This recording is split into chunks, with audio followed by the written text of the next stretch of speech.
Nah, belum mau dimulai. Siapa pembawa acaranya nih?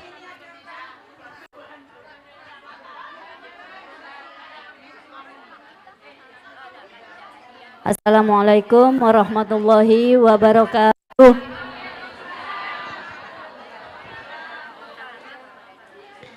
Apa kabar ibu-ibu? Sudah siap mendengarkan ceramah Ustadz ya ibu-ibu? Kalau sudah siap dimohon tenang. Pembicaraan yang lain-lain ditunda dulu bisa ya? Halo. Mari kita dengarkan ceramah Ustadz Syafiq dengan bacaan Bismillah. Bisa diulang? Bismillahirrahmanirrahim. Mohon kerjasamanya tidak rame, fokus ya, biar tidak sia-sia kita datang jauh-jauh. Dengan tema Ramadan bersama Rasulullah Sallallahu Alaihi Wasallam. Kepada Ustadz dipersilahkan. Assalamualaikum warahmatullahi wabarakatuh. Alhamdulillah alladzi jama'ana 'alal huda wat tuqa. Segala puji bagi Allah yang mengumpulkan kita di atas petunjuk dan ketakwaan kepada Allah Subhanahu wa taala. Senang ketika berkumpul bersama orang-orang yang kita cintai. Bahkan kalau tadi ada suara yang banyak yang seakan-akan menunjukkan adanya keributan. Padahal sejatinya yang ada adalah cinta dan kesenangan. Tapi subhanallah, apakah kesenangan itu akan terus dirasakan? Atau kesenangan itu akan berhenti dan berubah menjadi kesedihan, yang terkadang kesedihan itu selama-lamanya. Allah Azza wa Jalla mengatakan al-akhillau yawma idzin ba'duhum li ba'din adu illa al-muttaqin. Orang yang saling mencintai, orang yang saling mengasihi kelak pada hari kiamat itu mereka akan saling bermusuhan. Sebagian mereka musuh buat sebagian lain. Mungkinkah anak bermusuhan sama orang tuanya? Mungkin sekali. Suami sama istrinya, ya, kakak dengan adiknya. Kecuali orang-orang yang bertakwa. Maka Ramadan hadir dalam rangka mengantarkan kita untuk menjadi orang-orang yang bertakwa. Allah Azza wa Jalla mengatakan yang insya Allah kita semua hafal ayatnya. Ya ayyuhalladzina amanu kutiba alaikumus siyam kama kutiba alal ladzina min qablikum la'allakum tattaqun. Kata Allah Azza wa Jalla, diwajibkan atas kalian berpuasa sebagaimana diwajibkan atas umat sebelum kalian. Tujuannya apa? Bukan untuk sehat. Tujuannya bukan untuk menyiksa. Tapi tujuannya agar kita layak masuk surga. Agar kita menjadi orang-orang yang bertakwa. Allahumma salli wa sallim ala abdika wa rasulika Sayyidina wa maulana Muhammadin wa ala alihi wa ashabihi ajma'in. Ya Allah, semoga salawat dan salam, berkah dan nikmat senantiasa Engkau curahkan untuk hamba kekasih-Mu, untuk baginda Nabi kita Muhammad alaihi salatu wassalam, untuk keluarga beliau, untuk istri-istri beliau. Ini bicara istri-istri Nabi sallallahu alaihi wasallam. Ana mau kasih hadiah nih. Buat yang bisa menyebutkan nama-nama istri Nabi alaihi salatu wassalam yang ketika Nabi meninggal dunia mereka masih hidup. 9. Aisyah. Nah, yang ketika Nabi alaihissalam meninggal dunia, mereka masih hidup. Nah, silakan. Siapa yang mau angkat tangan?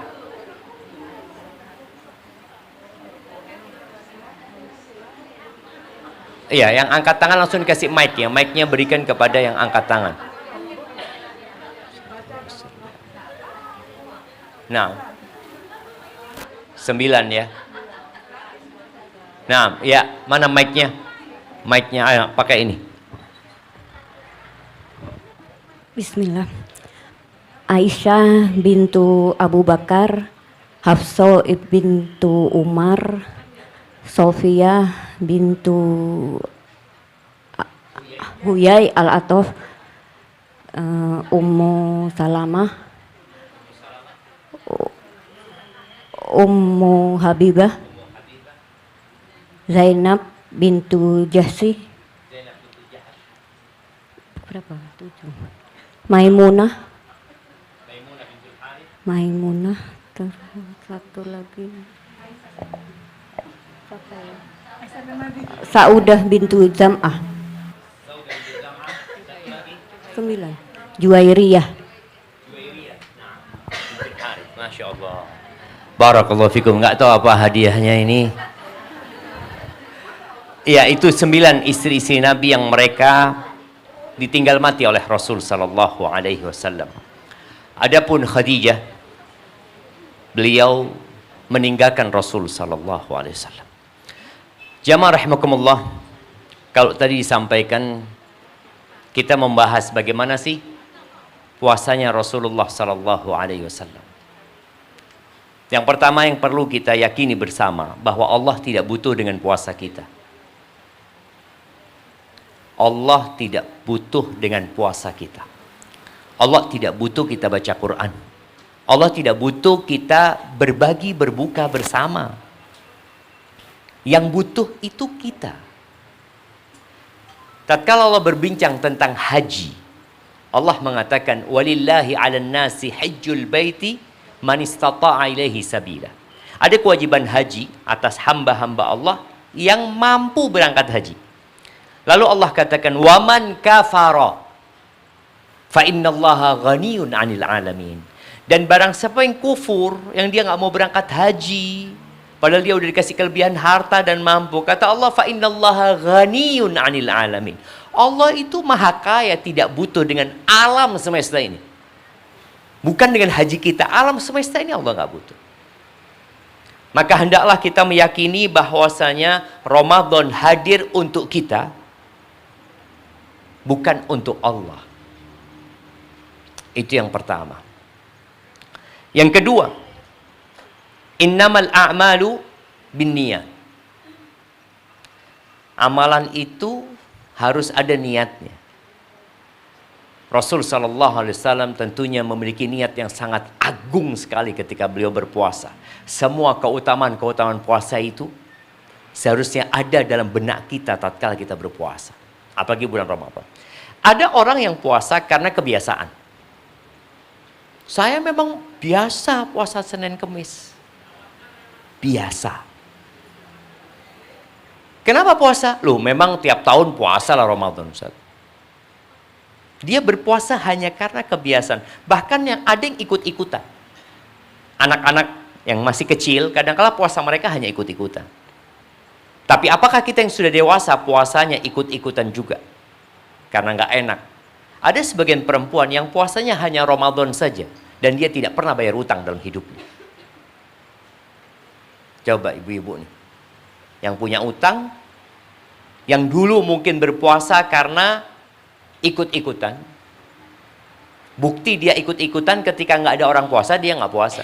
Maka tidak pernah dalam benak dia mau bayar utang puasa. Ada orang yang puasa, ya hanya untuk menggugurkan kewajiban.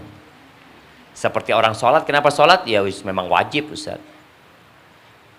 Tapi ada orang yang puasa memang dalam rangka imanan wahtisaban. Ada yang dia harapkan. Apa poso? Ya aku berharap diampuni dosanya sama Allah SWT. Katanya puasa sunnah aja 1 hari itu akan dijauhkan dari api neraka 70 tahun wajah kita. Kenapa puasa? Ya ana ingin dapat menahan emosi, mengontrol nafsu, bahwa ana bukan budak perut dan bukan budak, dan bukan juga budak yang di bawah perutnya. Aku hamba Allah Azza wa Jalla. Maka coba kita lihat, kita puasanya karena apa? Karena kata Nabi SAW, innamal a'malu binniyat wa innama likulli imri'in ma nawa. Semua orang akan mendapatkan apa yang dia niatkan.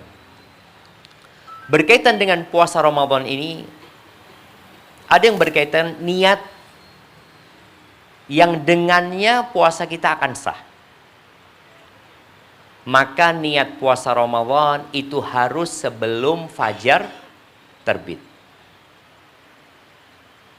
Man lam yajma'is siyam minal lail atau man lam yujmi'is siyam minal lail fala siyamalah. Orang yang punya niat di malam hari untuk berpuasa, maka puasanya nggak sah.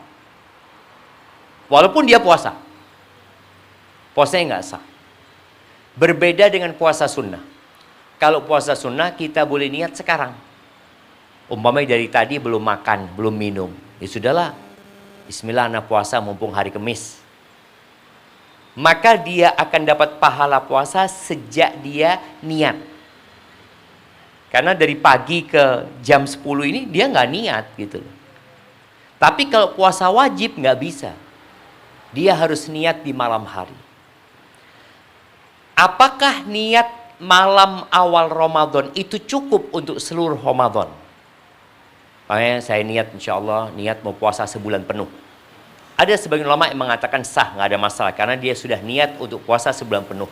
Kecuali di tengah-tengah batal puasanya. Umpamanya dia datang bulan.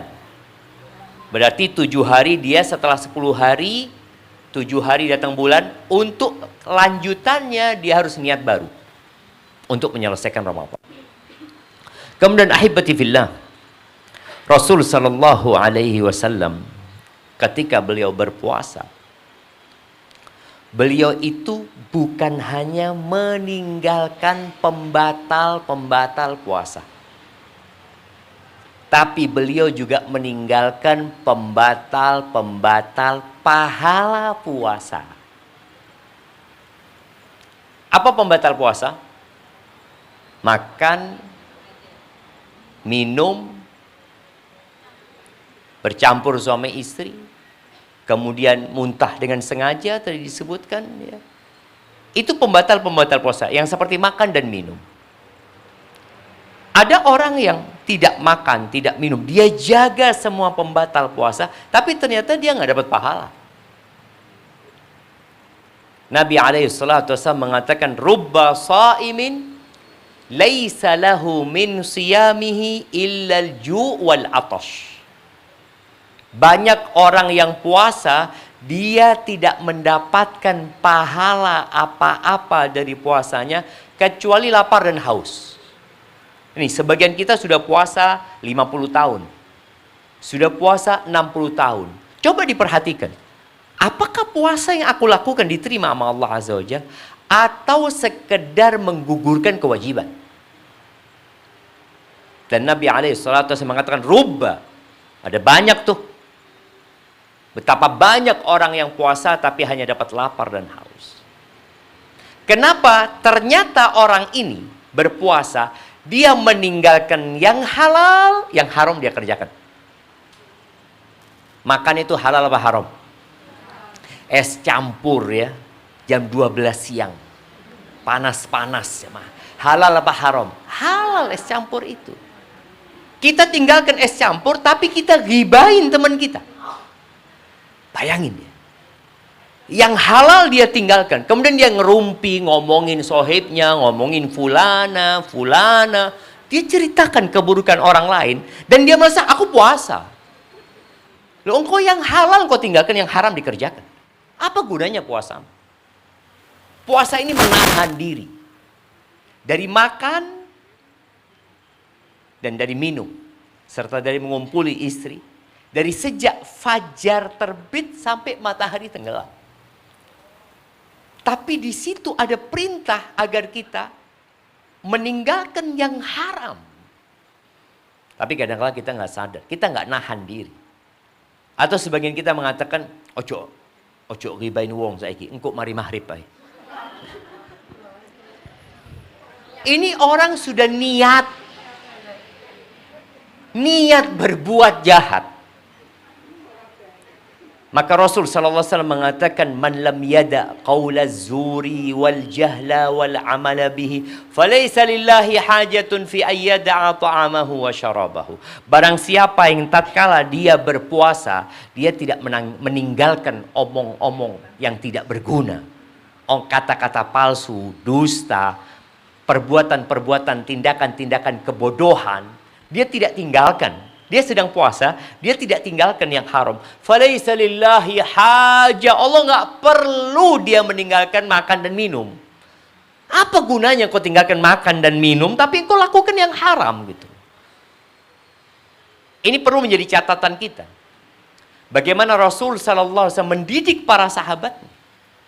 Sehingga kalau kita lihat para salafus soleh, ketika mereka masuk bulan Ramadan, mereka menyibukkan diri mereka dengan hal yang berguna. Karena waktu kita nih, kalau kita tidak mengisinya dengan yang berguna, maka otomatis akan diisi dengan yang tidak berguna. Itu otomatis. Maka ada sebagian ibu yang kalau dulu sebelum ada HP ya, ketika masuk bulan Ramadan, ibunya itu TV-nya dibalik sama ibu. Di rumahnya dia balik. Anak-anaknya ngomong, "Ma, kenapa Ma?" Nak, 11 bulan nak. Apa nggak cukup? Nak? 11 bulan. 330 hari. Engkau nonton TV. Apa nggak bisa di bulan Ramadan kita nahan diri 1 bulan nak? Nggak nonton TV. Ibu-ibu bisa nggak pegang HP? 330 hari pegang HP. Oke, nggak apa-apa pegang HP tapi wifi di rumah dimatikan. Kemudian kuota tidak dibeli. Jadi HP dikembalikan kepada fungsinya. Fungsinya HP buat apa? Komunikasi. Dikembalikan, nggak apa-apa. Oke, Ustaz, butuh HP. Iya, butuh untuk komunikasi. Gunakan hanya untuk komunikasi saja. Nonton enggak. Imam Malik, beliau tahu bagaimana Rasulullah SAW memenuhi Ramadan dengan baca Al-Quran. Baca Al-Quran. Pernah beliau SAW sholat malam. Entah sholat malam ini di bulan Ramadan atau di luar bulan Ramadan. Artinya kalau ini di luar bulan Ramadan, berarti Ramadan akan lebih dari itu. Beliau jadi sholat sendirian. Kita tahu sholat malam itu sunnah. Kalau sholat wajib, imam itu harus memperhatikan makmumnya. Nggak boleh sholat wajib baca Al-Baqarah. Makmumnya buyar nanti. Tapi karena sholat sunnah, boleh terserah. Nabi SAW sholat malam, kemudian Hudzaifah bin Yaman ikut di kanan Nabi SAW. Nabi membaca apa? Nabi membaca surat Al-Baqarah. Kata Hudzaifah, mungkin di ayat ke-100 beliau alaihi salatu wassalam akan ruku. Ternyata nggak ruku. Kata Hudzaifah, mungkin sampai selesai Al-Baqarah. Ternyata sampai terakhir Al-Baqarah beliau memulai dengan surat An-Nisa. Di hadis itu bukan Ali Imran, An-Nisa. Beliau baca An-Nisa. Sampai selesai An-Nisa, kemudian beliau masuk ke Ali Imran. 1 rakaat 5 juz. Itu Rasul sallallahu alaihi wasallam. Kita duduk sak juz dak mari. Bayangin. Yang ini, yang itu, apalagi kalau sudah pegang HP. Kita tahu semua bahwa ternyata dia hadir untuk merampok modal hidup kita. Orang hidup itu bukan dengan harta, tapi dengan waktu. Ternyata waktu kita habis dengan hal ini. Dan kalau kita lihat, dapat apa? Coba di malam hari lihat. Aku hari ini pegang HP, dapat apa aku? Emak-emak ini yang ditonton apa? Shopee, kemudian TikTok. Emak-emak ini dracin biasanya. Nah, enggak dracin, drakor. Baik, ala kulli hal, apapun.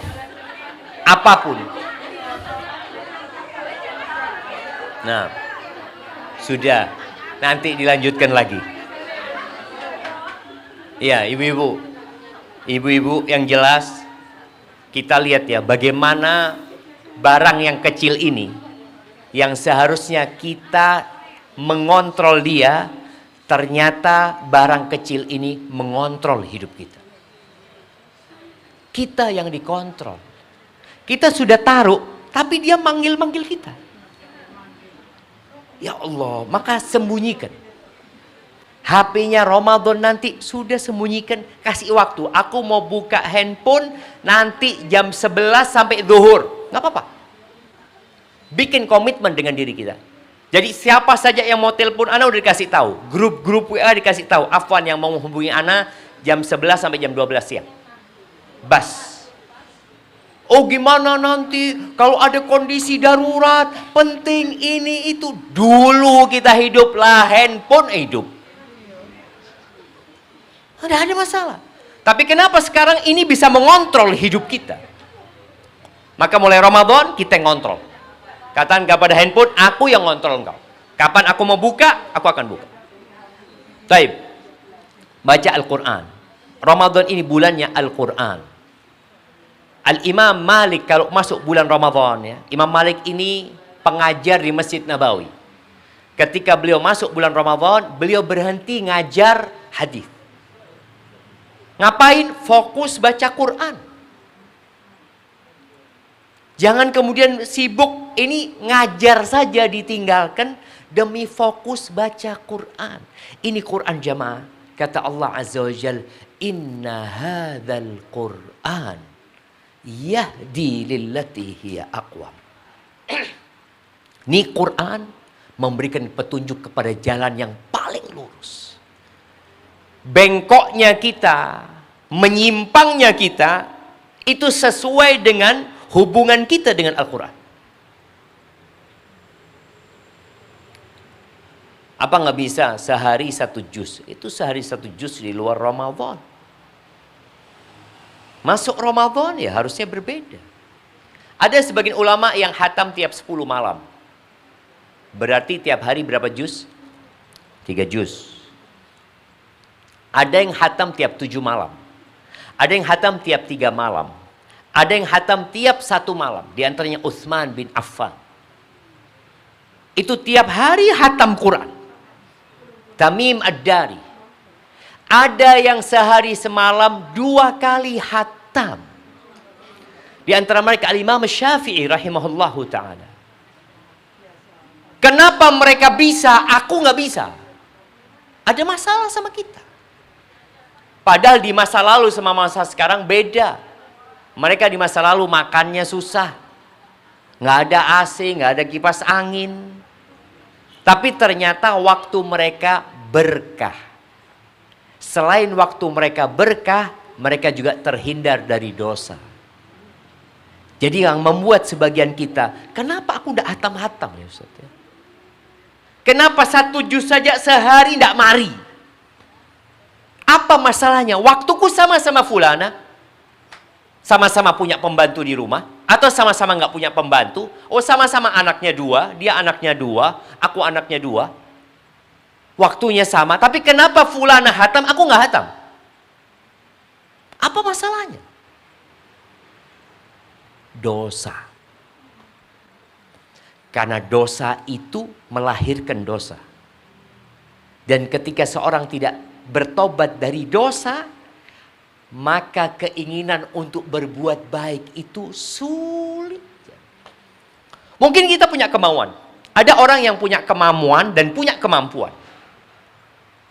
Ana niat Ustaz, niat, Ana sudah catat tiap hari 1 juz atau tiap hari 2 juz. Ana sudah bikin caranya. Habis subuh, kalau kita 1 hari 2 juz. Berarti kita akan membaca Al-Quran berapa lembar? 20 lembar. 20 lembar. Betul. Oke, habis subuh 5 lembar. Habis zuhur 5 lembar. Habis asar 10 lembar. Habis maghrib enggak. Habis tarawih baru 5 lembar lagi. Udah dibikin jadwal. Tapi enggak tercapai juga. Ada saja yang mengganggu kita. Maka tatkala datang seorang kepada Hasan al-Basri mengatakan, aku nih, ya Aba Sa'id, aku nih mau sholat malam. Airnya sudah aku siapkan, semua perlengkapan sholat sudah aku sediakan. Tapi selalu aku bangun adzan subuh. Sebagian kita mungkin alarmnya bangun. Alarmnya. Bunyi alarmnya sejak jam 2. Bunyi, terus dimatikan, bunyi, akhirnya adzan subuh. Niat ada, usaha ada, kemampuan ada. Tapi tidak terjadi. Apa kata Hasan Basri? Qayyadatka dzunubuka, engkau dirantai sama dosa-dosamu. Dosa. Maka Rasul sallallahu alaihi wasallam bagaimana beliau memotivasi para sahabat untuk banyak istighfar, banyak. Khususnya buat perempuan. Perempuan ini punya dosa tapi tidak merasa dosa. Apa dosa paling banyak perempuan yang dia tidak merasa dia berbuat dosa? Nyakiti suaminya. Tahu orang-orang jamaah. Iya jamaah. Betul. Kata Nabi SAW, ya ma'syaran nisa. Ini panggilan khusus buat perempuan. Buat laki-laki, bukan untuk laki-laki. Ya ma'syaran nisa. Beliau datang ke softnya para wanita mengatakan, ya ma'syaran nisa, tasaddaqna wa akthirna minal istighfar. Kalian bersedekahlah dan perbanyak istighfar. 2. Sedekah ini sebagai bukti iman bahwa kita bukan budak dunia. Dan perbanyak istighfar. Bukan hanya istighfar, tapi perbanyak. Artinya kalau tiap hari sudah istighfar 100 berarti harus lebih. Kalau tiap hari khamsin ya berarti lebih. Fa inni ra'aitukunna aktsara ahlin nar. Aku melihat kebanyakan kalian itu di neraka. Apa korelasinya antara memperbanyak istighfar dan bersedekah?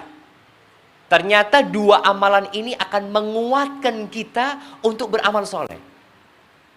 Ketika kita sedekah, kita sedang mengeluarkan kecintaan kita kepada dunia kita. Keluarkan jamaah. Aduh, eman, sayang, ini, itu. Berapa banyak emak-emak yang nambah lemari. Lemari buat baju, lemari buat tas, lemari buat sepatu, lemari buat apa lagi? Lemari buat urusan dapur. Ditumpuk semua. Memang nggak tahu apakah memang perempuan itu memiliki kesukaan mengkoleksi seperti itu. Tapi yang jelas tadi, ketika seorang berani mengeluarkan yang dia miliki, dia sedang mengeluarkan dari hatinya kecintaan kepada dunia. Dia sedang memikirkan akhiratnya. Dan khususan di bulan Ramadan, Nabi alaihi salatu wassalam kana ajwadan nas. Nabi itu alaihi salatu wassalam orang yang paling dermawan. Puncak kedermawanan beliau itu kapan? Di bulan Ramadan. Ketika tadarus sama Jibril. Jadi ternyata bacaan Quran itu juga akan berpengaruh kepada hati kita. Kita jadi lebih royal, bukan dalam urusan kesenangan ya, dalam urusan berbagi. Ketika Nabi SAW mengatakan kebanyakan kalian masuk neraka, ada satu wanita mengatakan, walima ya Rasul. Kenapa? Qala yukthirna la'an wa yakfurna al-ashir. Perempuan itu banyak melaknat. Elek kalau ngomong. Betul ibu-ibu, kalau is loro hati,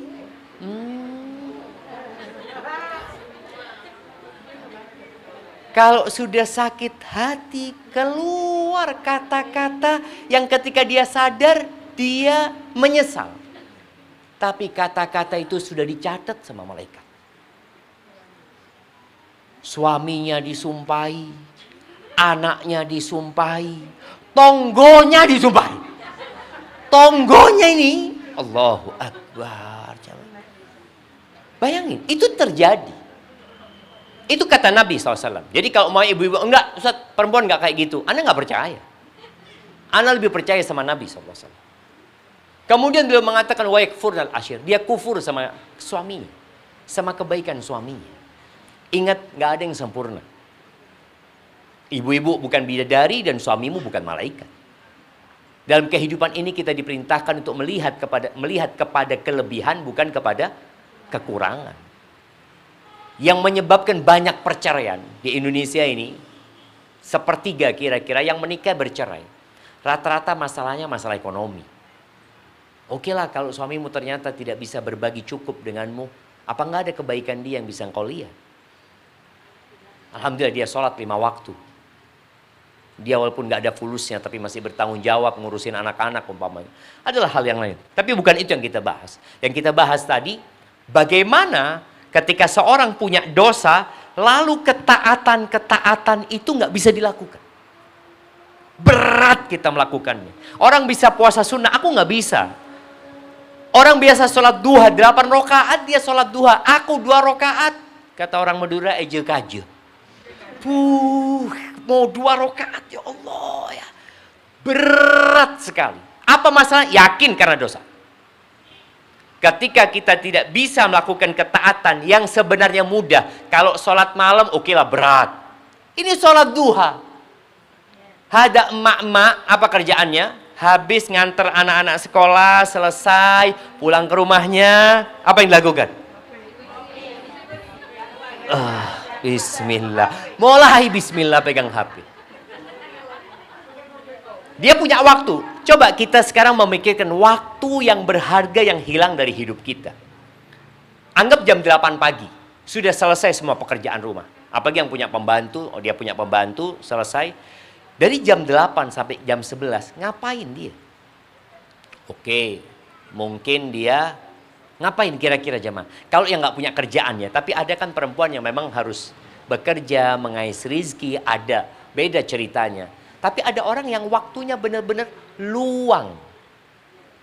Ketika tidak bisa digunakan waktu luang itu untuk baca Quran, maka nggak usah baca Quran. Istighfar. Duduk istighfar.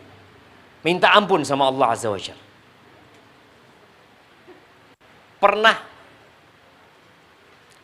tahu motor yang kadangkala nggak bisa di starter? Padahal motornya bagus. Ternyata masalahnya di mana? Di businya. Businya kotor. Orang dulu kan dibuka businya, digosok, dibersihkan, pasang lagi, kering. Boleh jadi hati kita sedang kotor dengan dosa-dosa. Maka Nabi SAW memperbanyak istighfar, menyuruh sahabat beristighfar. Sekali duduk beliau SAW 100 kali istighfar. Dan buktikan ya, ketika ibu-ibu ini memulai harinya dengan istighfar 100 kali, insya Allah ketaatan yang lainnya itu bisa dilakukan dengan mudah. Tapi kalau enggak berat. Baik, jadi perbanyak istighfar, memohon ampun kepada Allah Azza wa Jalla. Karena sayang banget ya, ketika pintu surga dibuka, kita nggak masuk. Ketika pintu neraka ditutup, kita berhenti di depan pintu neraka.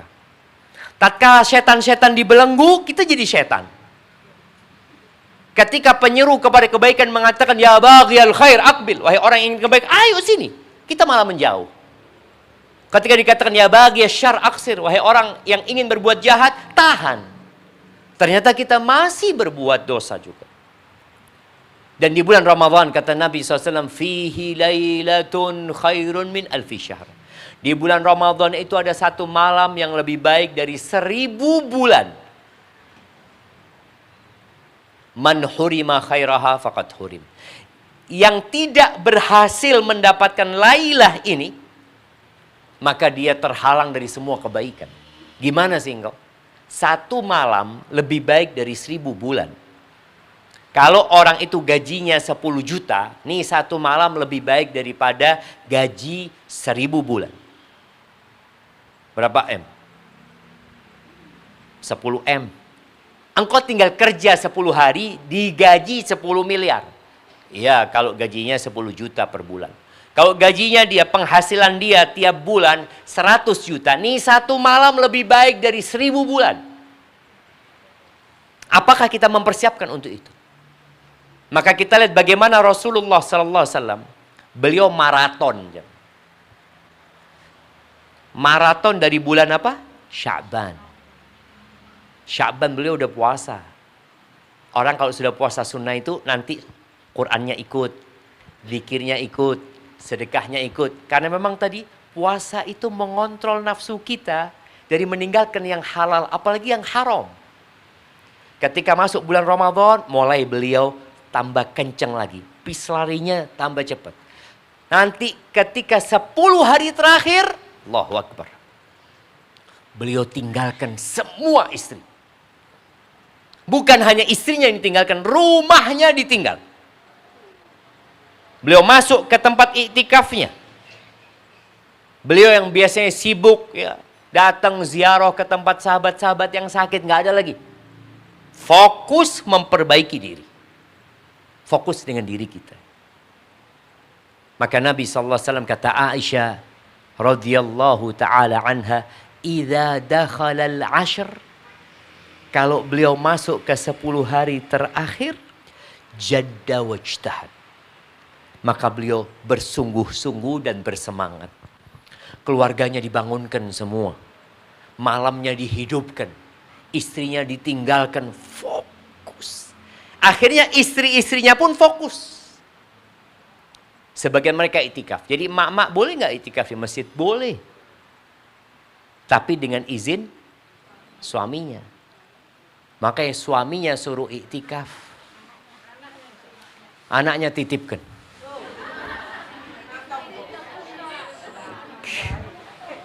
Kita berangkat umroh, anak dititipkan, nggak ada masalah. Berangkat haji, anak dititipkan, nggak ada masalah. Kenapa 10 hari terakhir anak dititipkan jadi masalah? Iya tadi. Oke, nggak ada masalah. Kalau tadi memang ada orang-orang yang tidak bisa. Tidak bisa. Tapi niatkan untuk meraih Lailatul Qadar. Niat. Aku kalau bisa itikaf, itikaf. Jangan di 10 hari terakhir, di saat yang tadi kita ingin mengikuti sunnah Nabi SAW, yang telah dipraktekkan oleh istri-istri Nabi, istri-istri para sahabat. Ternyata kita di 10 terakhir fokus untuk Idul Fitri. Kita fokus untuk baju baru anak kita. Kesian Ustaz. Kita fokus untuk apa yang hendak kita makan pada awal Syawal. Berarti kita memang tidak merencanakan untuk meraih Lailatul Qadar. Rencana kita Idul Fitri. Maka tolong yang punya rencana Idul Fitri selesaikan hari ini. Sebelum Ramadan semua sudah selesai. Makanya THR itu minta sama suami, THR Sya'ban. Betul.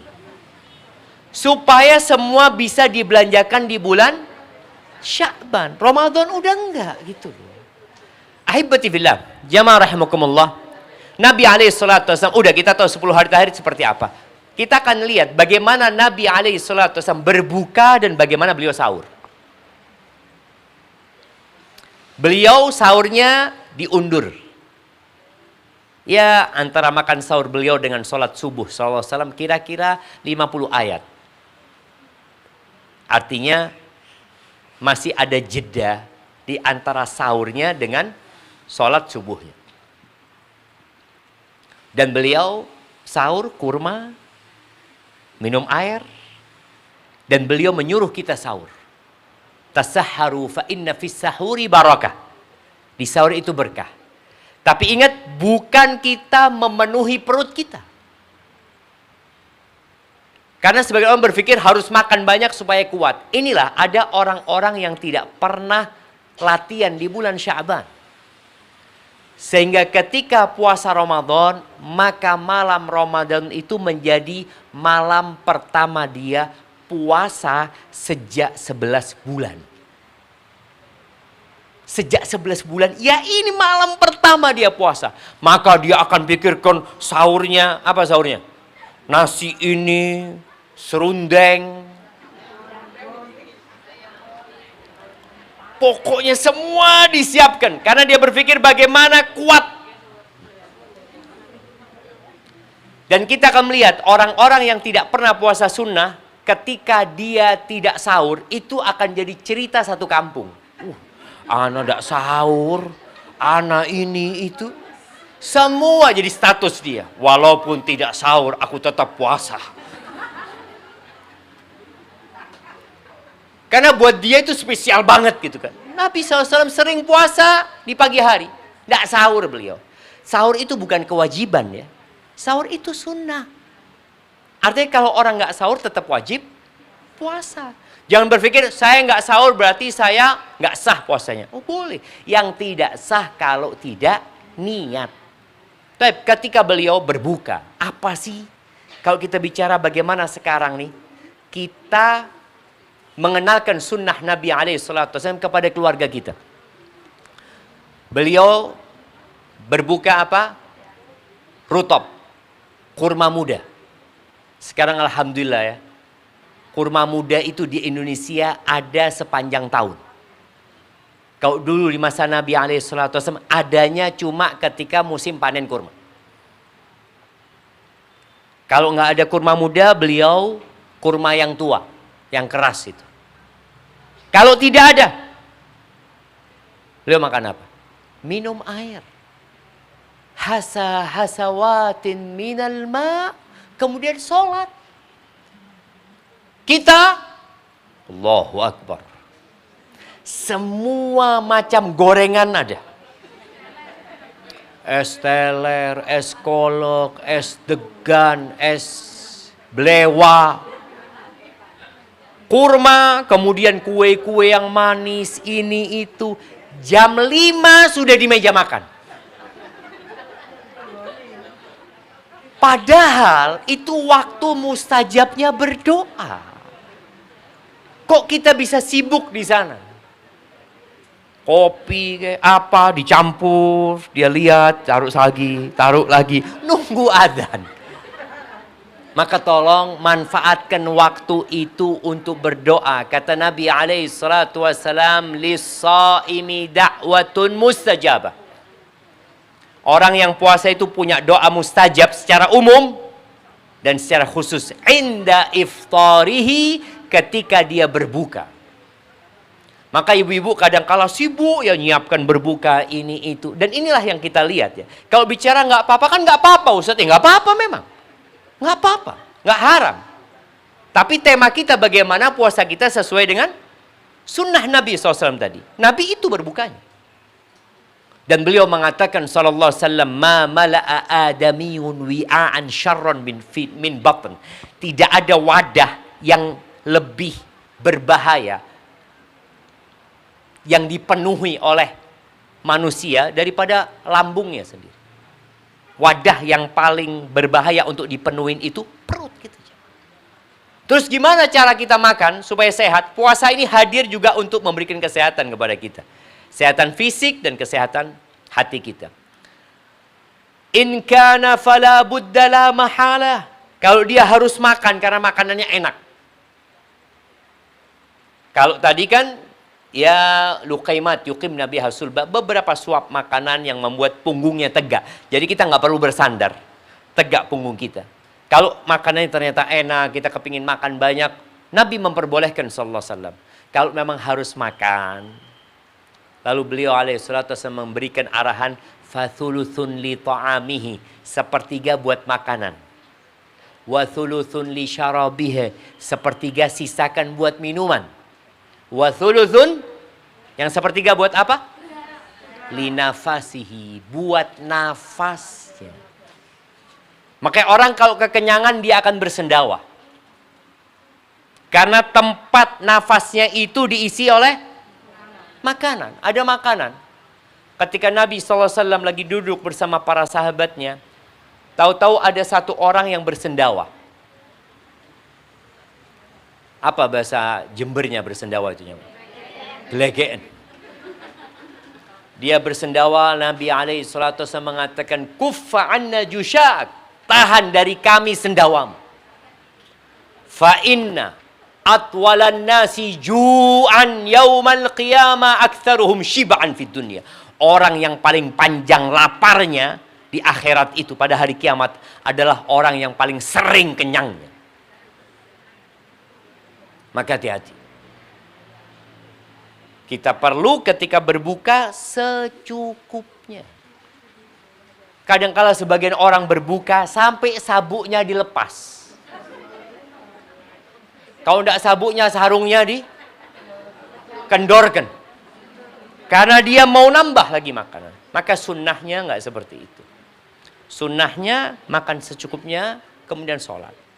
Tapi mungkin Nabi SAW tidak kenal dengan gorengan. Kita suka sama gorengan, nggak apa-apa. Tapi jangan berlebihan.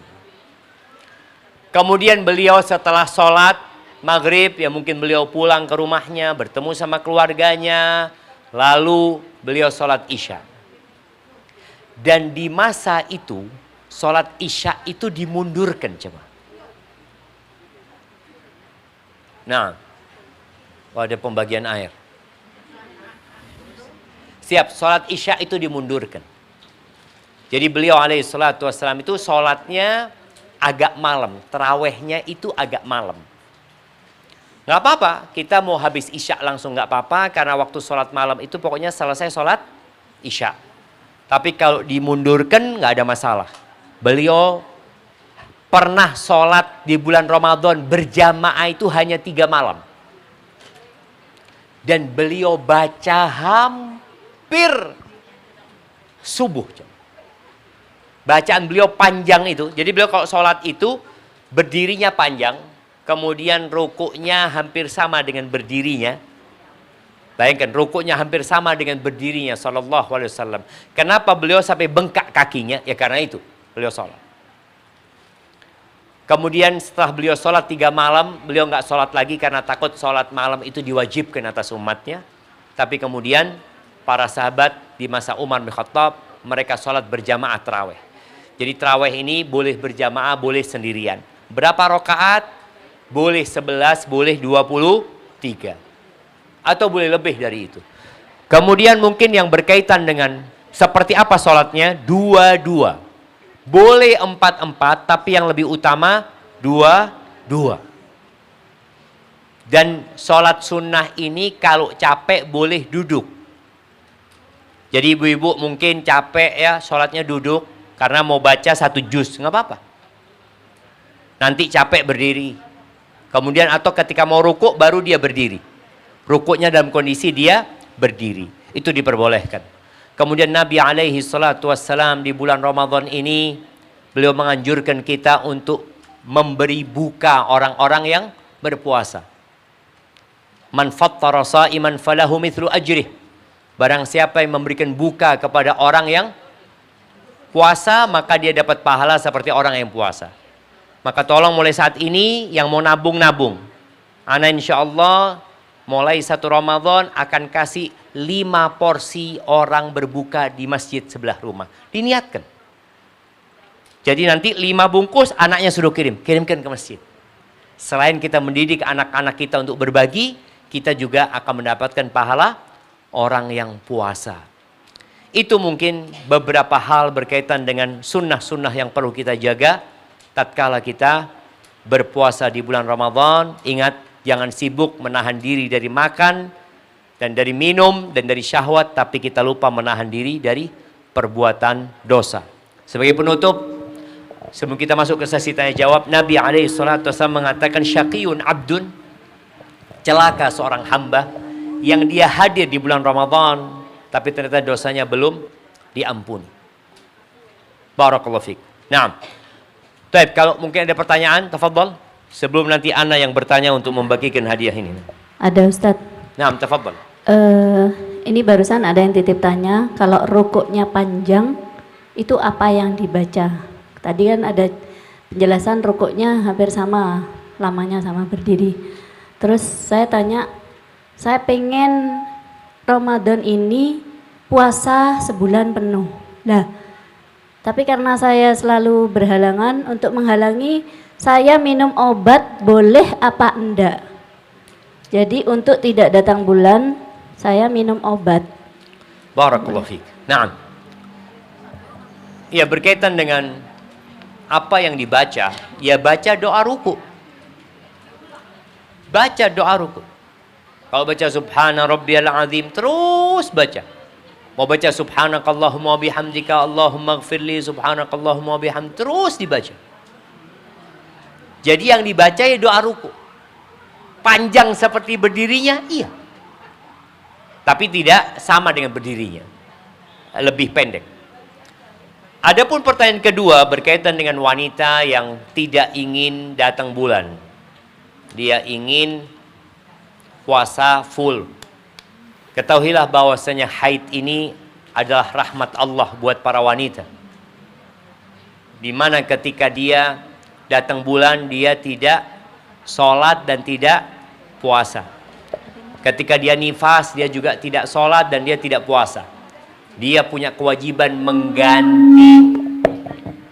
Dia punya kewajiban mengganti puasa tapi tidak mengganti sholatnya. Kalau pertanyaannya apakah boleh? Boleh-boleh saja selama tidak membahayakan. Bukan dianjurkan.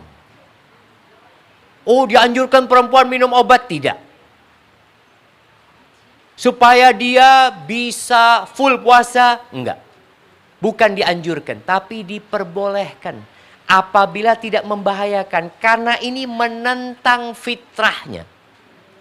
Nah, kalau tadi dikatakan haji, umroh, itu darurat. Karena waktunya terbatas. Kalau puasa enggak, kan memang diganti di hari-hari lainnya gitu loh. Tapi kalau orang umroh umpamanya, dia cuma 9 hari umroh. Kalau dia datang bulan, akhirnya dia harus pulang. Sedangkan dia belum bisa melaksanakan tawaf umpamanya. Haji juga seperti itu. Itu kondisi darurat. Tapi kalau puasa bukan darurat. Puasa itu pilihan. Maka lebih baik tadi tetap di atas fitrahnya. Dia datang bulan karena memang tadi secara medis yang namanya menentang sesuatu yang harus keluar. Akhirnya kita tahan, akhirnya jadi penyakit. Berapa banyak perempuan yang akhirnya minum obat, nanti datang bulannya berantakan akhirnya. Seperti itu. Hadza wallahu a'lam bishawab. Nah. Iya. Kalau kita kadang eman ya mau keluar sore itu eman ya, tapi suami ngajak keluar untuk cari jengkoan kayak apa itu. Iya, mana mic-nya ini oke, biar yang lainnya dengar.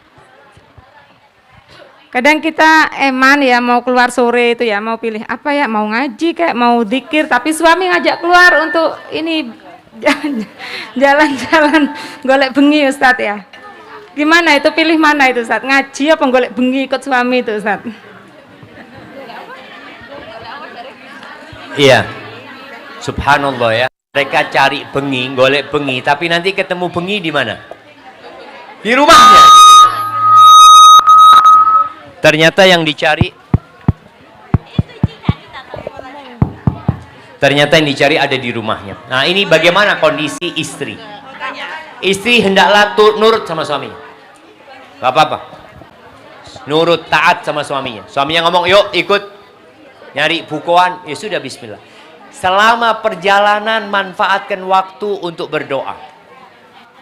Dan ini sebuah kekhususan ketika kita berdoa minta sama Allah. Allah itu mendengar doa kita dalam semua kondisi. Kita mau berdiri, kita mau tiduran, kita mau duduk, maka ketika keluar bersama suami manfaatkan untuk berzikir. Manfaatkan untuk berzikir. Jadi insya Allah istri dapat pahala nurut sama suami dan dapat pahala memanfaatkan waktu untuk berdoa dan berzikir. Baik, Ana akan baca pertanyaan dulu ya. Ada pertanyaan yang masuk ini. Assalamualaikum Ustaz. Afwan izin bertanya di luar tema. Waduh, bahaya di luar tema. Bagaimana Ustaz jika Ana sebagai orang tua membeli sebidang lalu di atas namakan anak pertama Ana. Sementara anak Ana berjumlah 4 bersaudara dan anak pertama Ana tersebut saat ini sudah menikah dan membutuhkan rumah untuk tempat tinggal. Rencana tanah tersebut akan dibangun untuk rumah anak pertama. cara menurut Islam agar tanah tersebut menjadi milik anak pertama ana seutuhnya, sehingga ana bisa menjadi orang tua yang adil bagi anak-anak yang lainnya. Akad yang harus ana gunakan Ustadz, jazakallah khair sebelumnya. Ahibati fillah, pernah di masa Nabi SAW ada seorang sahabat cinta sama salah satu anaknya. Nama anaknya Nu'man, nama bapaknya Bashir.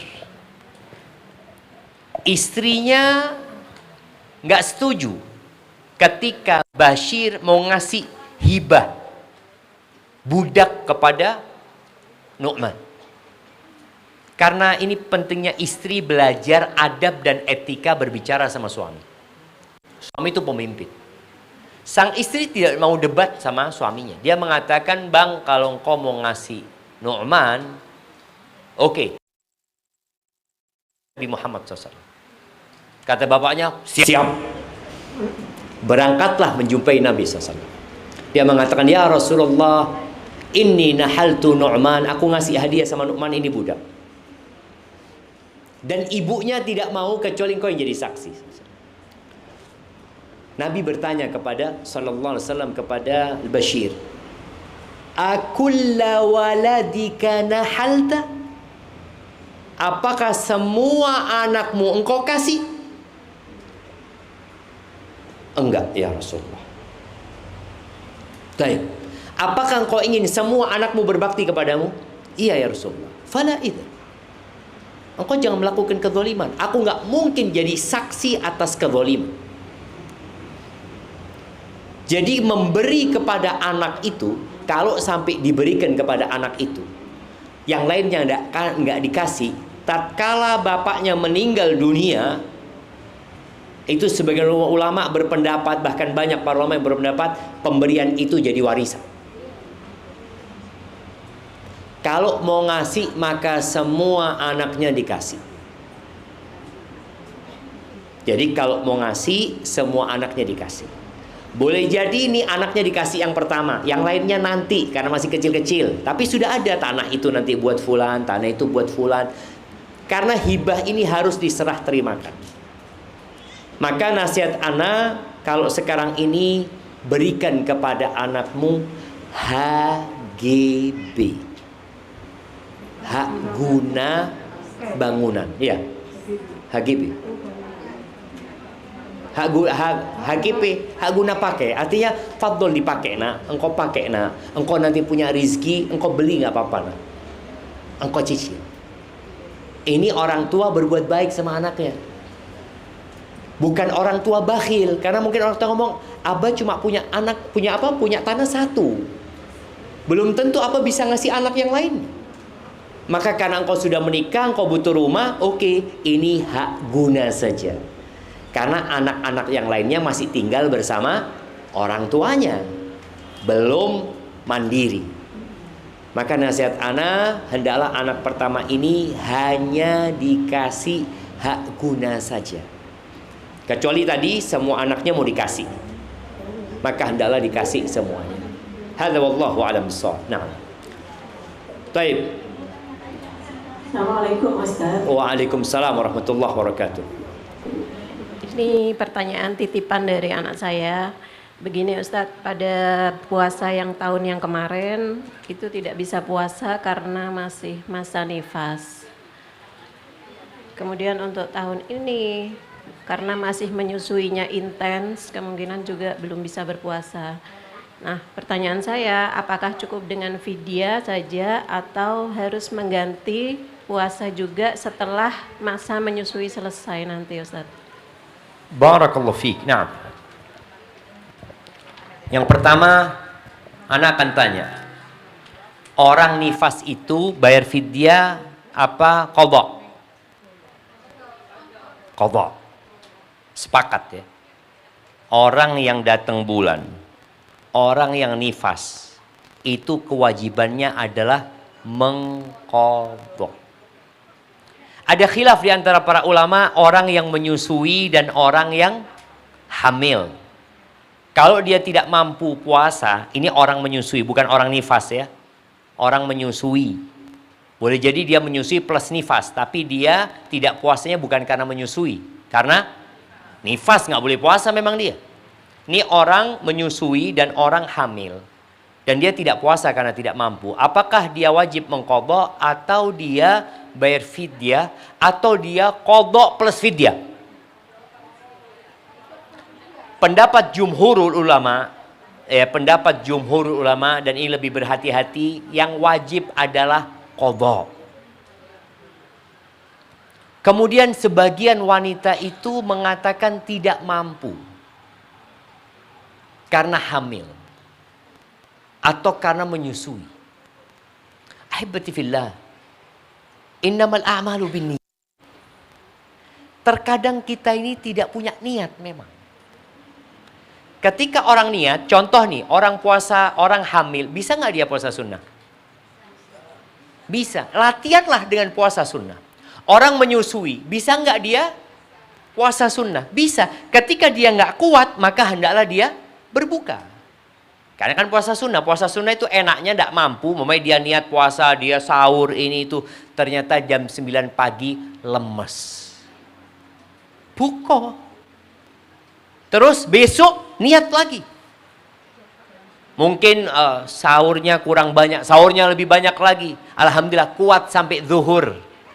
Alhamdulillah. Ini namanya latihan, proses bagaimana? Karena anak yang di perut atau anak yang disusui, dia kan butuh penyesuaian. Kalau dia nangis Ustadz anaknya, ya kan engkau berbuka ketika nangis anaknya. Tapi nanti engkau coba lagi, oh ternyata alhamdulillah Ustadz, anaknya mulai terbiasa. Sampai nanti maghrib. Cuma memang ya kondisi orang zaman sekarang beda dengan orang zaman dulu, jemaah. Orang zaman dulu lahiran itu langsung masak.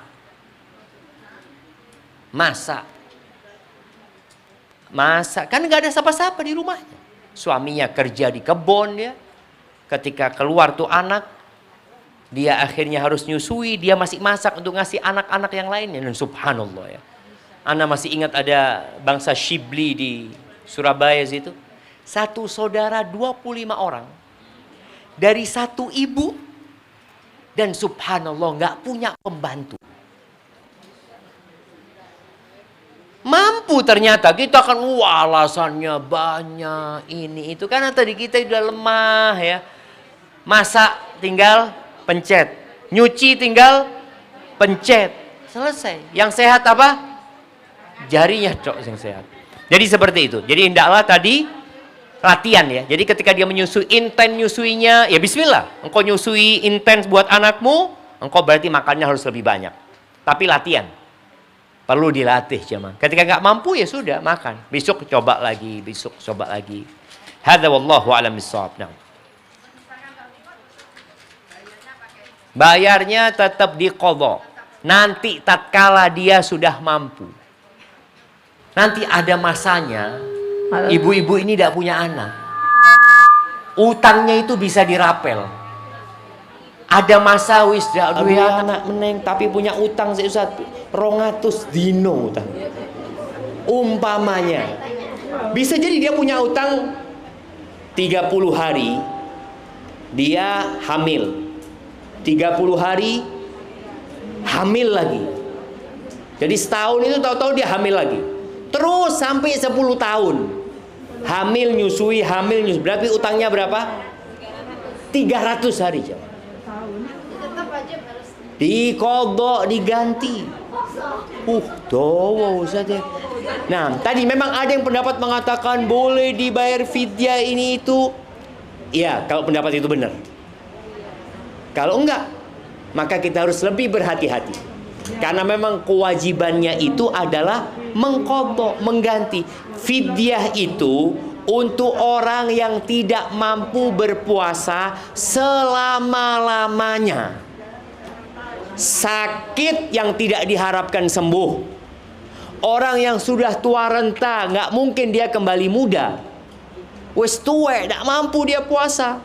Tapi kalau yang menyusui dan hamil, ada harapan dia kuat nantinya. Makanya nanti boleh jadi menggantinya. Ini mungkin juga pelajaran ya. Gantinya itu Senin Kemis saja. Senin Kemis diniatkan qadha. Oh nggak mampu Ustaz, bukan nggak mampu, nggak mau. Gimana? Oh, kalau qadha niatnya itu harus di malam hari. Karena puasa wajib. Harus di malam hari. Kalaupun dia nggak mampu, dia boleh berbuka. Tapi niatnya puasa wajib. Hadza wallahu a'lam bissawab. Nah, mana mic-nya? Assalamualaikum. Oh, lihat. Mau tanya, seorang wanita dianjurkan banyak-banyak istighfar dan bersodako ya Ustadz. Iya. Masalahnya gini Ustadz, kita sebagai seorang wanita nafkah kan dari suami Ustadz. Nah, Istilahnya uang dari suami. Itu untuk kita mengeluarkan sodako itu dari mana Ustadz? Apa kita izin sama suami? sama-sama. Atau gimana Ustaz? Terus yang kedua, di bulan Ramadan ini sering-sering kita sebagai seorang wanita itu dana itu membengkak Ustaz. Istilahnya Dana buat makan. nah Ustaz untuk Iya. takjil dan sebagainya. Tujuan kita itu hanya supaya suami itu senang, anak juga semangat untuk menunaikan puasa Ustaz. Bagaimana Ustaz? Masya Allah, barakallahu fiik. Assalamualaikum warahmatullahi wabarakatuh. Iya. Berkaitan dengan pertanyaan yang pertama, jadi sodakoh itu dari uangnya istri. Kalau istri dapat nafkah dari suami, maka dilihat. Apabila suami membolehkan kepada istri, nih aku kasih uang nafkah, silahkan engkau mau bagi-bagi nggak apa-apa umpamanya. Berarti sudah diizinkan secara umum. Kalau ternyata di masa lalu, jadi bicara nafkah buat istri itu, di masa lalu itu bukan uang jamaah. Makanan biasanya, pakaian. Jadi suami bawa beras, suami bawa baju ya, itu sudah nafkah. Jadi nggak harus uang. Kalau sekarang kan memang akhirnya uang. Ketika uang itu pesannya suami ini untuk nafkah, untuk sandang, pangan, dan papan, maka kalau mengeluarkan untuk yang lainnya, dia harus izin sama suami. Ada izin khusus, ada izin mutlak. Izin khusus itu ya memang nggak ada omongan dari suami. Tapi izin umum sudah, engkau tafadhol, berarti kita nggak perlu izin lagi. Ketika Nabi SAW menyuruh para wanita bersedekah, apa yang dilakukan oleh perempuan-perempuan itu? Ada yang buka antingnya, dilemparkan ke Bilal. Ada yang buka kalungnya, dilemparkan. Bilal pada waktu itu bawa surban. Ada yang buka gelangnya, dilemparkan ke Bilal. Jadi jangan berpikir sodakoh itu harus uang. Boleh jadi kita punya cincin, disodakohkan. Jadi seperti itu. Kalau cincin miliknya, kalau pinjem tidak boleh disodakohkan. Jangan gelang pinjem disodakohkan gitu jamaah. Jadi syaratnya harus milik ya. Kemudian tadi pertanyaan yang kedua berkaitan dengan membengkaknya biaya untuk makan di bulan Ramadan ini. Kalau bicara boleh, boleh-boleh saja. Tapi bagaimana kita menjadikan Ramadan ini bukan bulan kuliner. Bulan puasa. Kalau bicara mau kasih takjil yang enak buat suami, buat anak-anaknya, silahkan nggak apa-apa. Tapi selalu mendidik anak-anak, dikatakan jangan lupa makan kurma dulu, Mom. Kurmanya dimakan dulu. Makan kurma, kemudian makannya jangan banyak-banyak, sholat dulu. Karena jangan sampai orang akhirnya sibuk makan, sholatnya ketinggalan ya. Itu mungkin yang perlu dikondisikan. Jadi kalau bicara boleh, boleh-boleh saja jemaah. Namun memang seharusnya di bulan Ramadan itu harga makanan itu turun. Karena umat Islam sedang berpuasa. Namun ternyata yang terjadi kebalikannya. Di bulan Ramadan itu berbagai macam kue dan makanan, minuman yang tidak ada di selain bulan Ramadan, adanya di Ramadan. Jadi seakan-akan Ramadan ini bulan kuliner. Jadi ibu-ibu nanti malam awal Ramadan coba timbang. Berapa beratnya? Nanti malam Idul Fitri timbang. Kalau turun insya Allah puasanya mudah-mudahan bagus. Tapi kalau tambah berat berarti ada masalah. Ingat bicara puasanya bagus ya. Di malam-malam Lailatul Qadar itu perbanyak baca doa. Allahumma innaka afuun tuhibbul afwa fa'fu anni. Ana mau tanya, kenapa kok doa itu secara khusus? Kenapa? Ini malam Lailatul Qadar. Angkat tangan yang mau jawab.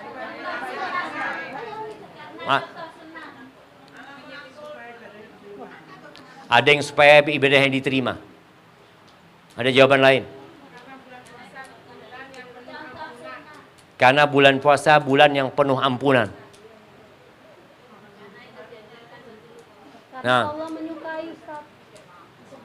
karena ya.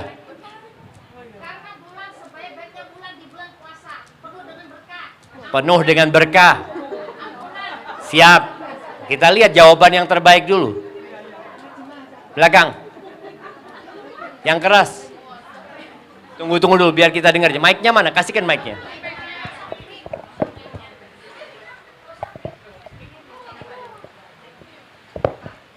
Untuk menghapus nama kita di neraka. Untuk Apa?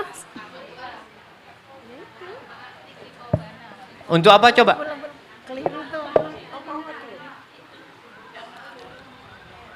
Ya sebenarnya jawaban ini kalau digabungkan jadi benar. Tapi karena dibagi-bagi nggak bisa kita jamaah.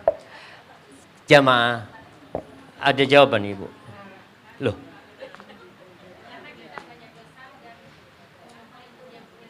Karena kita banyak dosa. Ini sama ini, semua jawabannya itu campuran dari banyak dosa. Gini jamaah. Kita itu tidak boleh GR. Kita tidak boleh ujub dengan amalan kita. Kita merasa, oh Lailatul Qadar, anak dapat Lailatul Qadar, anak ini, itu, anak sebulan puasa penuh. Allah mengingatkan kita bahwa kita itu banyak dosanya. Di malam yang paling indah yang engkau pinta pengampunan dosa. Kok bukan minta surga? Kok tidak disuruh pada waktu itu minta rizki, minta sehat. Suruh minta maaf sama Allah. Agar kita sadar, ini Aisyah yang tanya nih. Aisyah ini dijamin masuk surga. Aisyah itu istri Nabi di surga. Sallallahu alaihi wasallam. Tapi ketika dia minta doa, Nabi alaihi salatu wasallam mengatakan, "Quli Allahumma innaka afuun tuhibbul afwa fa'fu anni." Supaya nggak ada lagi perasaan, oh anak sudah baik, anak sudah kayak gini, karena kita adalah pendosa. Dan supaya kita menutup bulan Ramadan dengan meminta maaf. Nggak ada lagi perasaan, wis oleh aku Lailatul Qadar. Dari mana tahu? Tadi malam Cak lihat itu sepi. Nah, iya boleh jadi engkau dapat Lailatul Qadar. Tapi jangan lupa, sampai kapanpun kita adalah pendosa. Barakallahu fikum. Baik, terus mau dikasihkan hadiahnya ini. Dibagi-bagi. Baik, anak mau tanya. Anak mau tanya.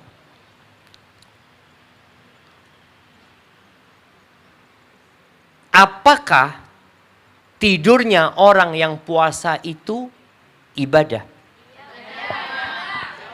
Angkat tangan. Kok enak turu ibadah. Sejak kapan tidur jadi ibadah? Loh. Ada hadis yang menyebutkan tidurnya orang puasa ibadah, tapi hadis itu lemah dan tidak bisa dipakai. Karena ini akhirnya jadi alasan orang itu habis subuh tidur sampai zuhur, kemudian habis zuhur tidur, nanti asar baru bangun. Poso aku. Enggak jamaah. Jadi puasa itu bulan beramal, bukan bulan tidur. Maka tolong di waktu yang penuh dengan berkah ini kita manfaatkan. Kalau daripada ngerasani uang. Loh, daripada ngerasani uang yang ngaji. Bukan daripada ngerasani uang turu. Tidak mengganggu kewajiban puasa. Baik, ana mau kasih pertanyaan yang agak sulit.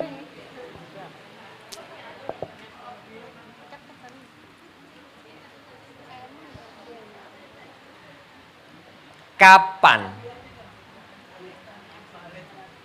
ibadah puasa diwajibkan atas umat Islam? Ya bulan Ramadan, ya kapan? Tahun berapa? Tahun kedua Hijriah. Siapa yang ngomong tahun kedua? Ini tahun kedua. Nah, kasihkan. Nah, Masya Allah. Kasihkan hadiahnya. Taib, tahun kedua Hijriah. Taib, sebutkan 3 peperangan yang terjadi di bulan Ramadan. Angkat tangan 3 ya. 3, yang jawab 1 tidak dapat hadiah. 3. Ya, yang belakang. Perang Badar, perang Khandak, pembumi Mekah. Iya dah. Loh, Khandak enggak? Khandak itu di bulan Syawal. Ayo. Perang apa? Perang hawa nafsu, Ustaz. Enggak apa-apa, itu kasih hadiah buat yang belakang tadi yang jawab itu. Kirimkan hadiahnya. Iya. Kemudian pertanyaan selanjutnya.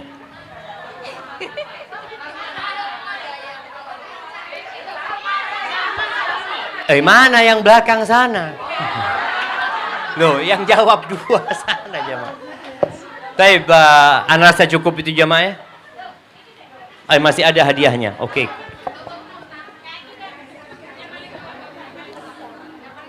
Oh, kita akan kasih hadiah kepada yang paling tua. Yo, angkat tangan paling tua. Yang umurnya 90.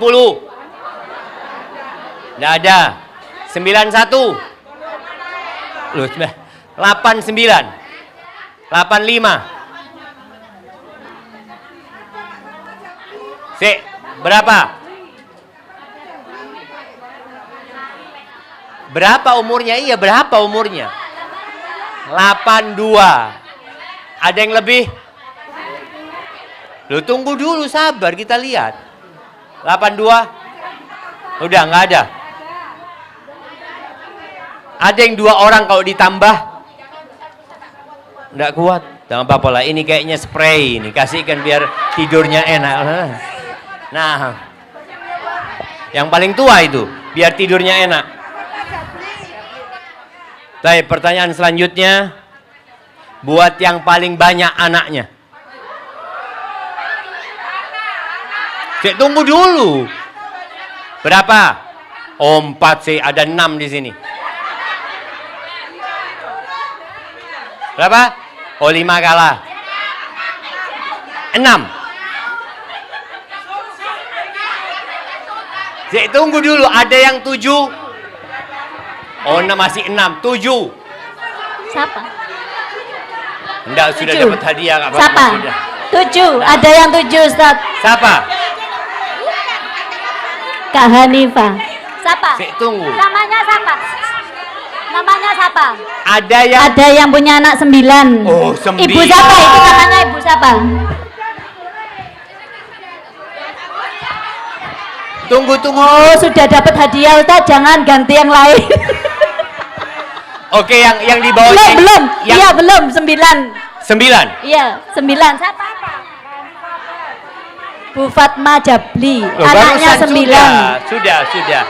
Yang 8. Bukan. Yang tadi itu yang dapat hadiah bukan Bu Fatma Jabli. Yang sekarang punya anak 9, Bu Fatma Jabli. Oh, gitu. Ya apa sih wong-wong iki? Kasih no.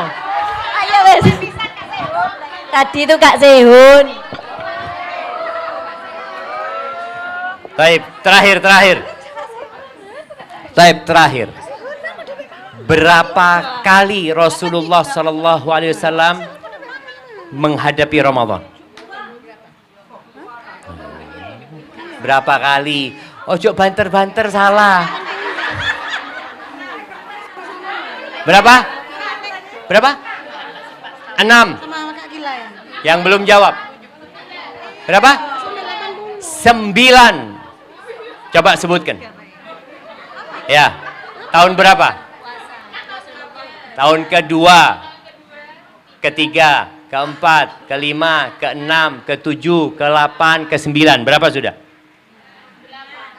Enggak, kalau 9 berarti tambah 2. Nabi meninggal 10. 10 sahih. Kasihkan. Nah. Iya, beliau meninggal SAW tahun ke-11 tapi belum Ramadan. Berarti tetap 9. 9 kali Nabi SAW ya. Tapi jamaah itu yang dapat Anda sampaikan, kurang lebihnya mohon maaf. Yang benar dari Allah Azza wa Jalla, yang salah dari diri Anda pribadi. Allah dan Rasulnya terbebaskan dari kesalahan itu. Subhanakallahumma bihamdika asyhadu an la ilaha illa anta astaghfiruka wa atubu ilaik. Wassalamualaikum warahmatullahi wabarakatuh.